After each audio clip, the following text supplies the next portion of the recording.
Hello, my name is Kai Thompson. Today I will be reciting a personal I Have a Dream speech talking about police brutality and racial profiling.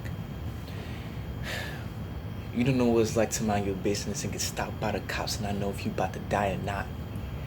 These words spoken by the famous rapper Joyner Lucas accurately describes the fear that remains immobile in the hearts of every black individual. The fear of knowing that those blue lights flashing in your rearview mirror might be the last thing you see tonight, or that apprehensive feeling that appears when the police casually rests his hand on his firearm as he questions you. As defined by Merriam-Webster, the police is the department of government charged with prevention, detection, and prosecution of public nuisances and crimes.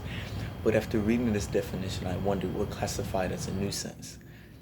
A nuisance is something as an act, object, or practice that invades or interferes with another's rights or interests by being offensive, annoying, dangerous, obstructive, or unhelpful.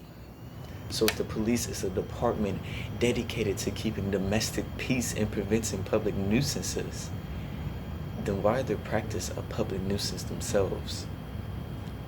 This, in a civil sense, is the most perfect example of a system that contradicts itself in the name of keeping the peace and preserving order. I ask you, is a system that insists that the only way to take back the streets from crime is to retaliate with increased aggressive tactics and practices successful? I don't know about you, but I've never poured lighter fluid on fire and called it a job well done. Be that as it may, police practices themselves pose as a public nuisance.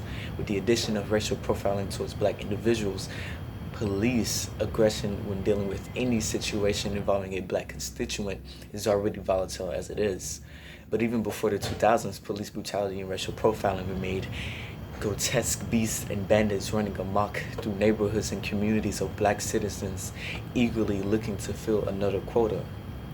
However, in a story written by America herself, these grotesque barbarians are deemed heroes because of a piece of metal pinned to their breast. Their belligerent and derogatory acts are deemed seen as something worthy to be commendable and sterling. However, this description does not apply to every officer in the profession of law enforcement.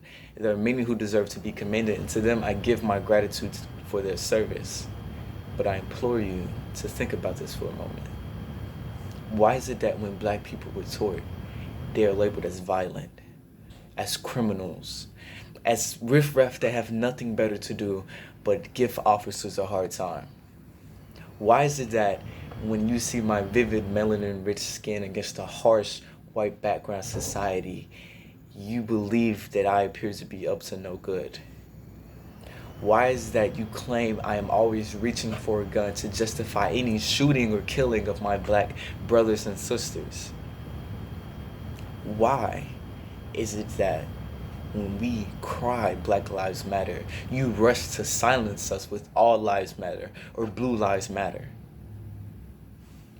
It's because we are not being judged by the content of our character, but by the color of our skin. It is because you have already viewed us as an enemy without ever attempting to understand what it means to create a friendship.